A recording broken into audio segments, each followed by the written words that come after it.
Welcome to the FastRead podcast. Today is Thursday, June 4th, 2026. Here are your top ALPA and industry headlines.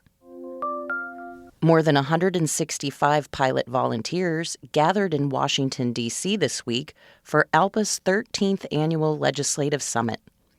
Following a series of issue briefings, keynote presentations, and practice sessions, the pilots converged on Capitol Hill Wednesday for scheduled appointments with their elected federal leaders to present the association's pilot partisan agenda. Participants lobbied their elected members of Congress for support of legislation to mandate the installation and operation of ADS-B technology to ensure pilots have the greatest degree of situational awareness available and increased alert time. Here's ALPA President Captain Jason Ambrosi. To be clear, this is not a matter of rotor versus alert or House versus Senate. We support incorporating the strongest components of both pieces of legislation. We owe it to those lost and the millions who trust us with their lives every day to do everything possible for safety. Tim and Sherry Lilly, the parents of honorary Captain Sam Lilly, who served as first officer on PSA Flight 5342, spoke to summit attendees and joined Captain Ambrosi for a press conference. What are 67 lives worth? What was it worth in goodwill to the industry?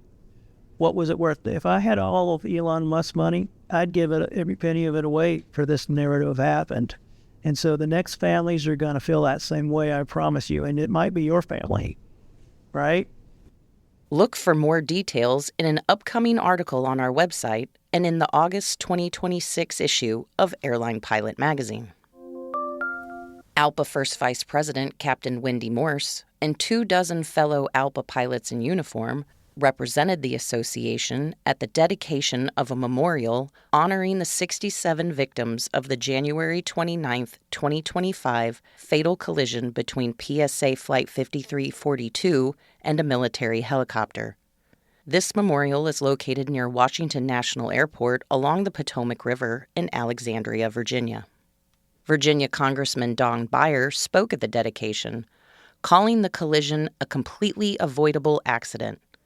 NTSB Chairwoman Jennifer Hamady echoed the call for the legislative action and urged lawmakers to implement all 50 of the NTSB's safety recommendations.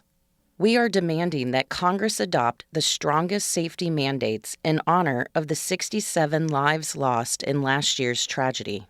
Help us build on the momentum from this week's legislative summit by completing this call to action, telling Congress that the ALERT Act is not enough.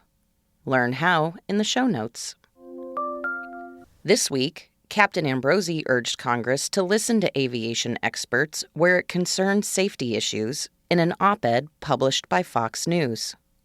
Quote, "As summer travel surges, Congress has an opportunity to strengthen the layers of safety that protect millions of passengers.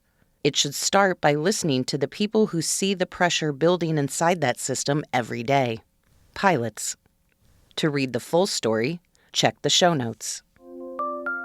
ALPA's Executive Council has authorized an offer to return dues for the third consecutive year.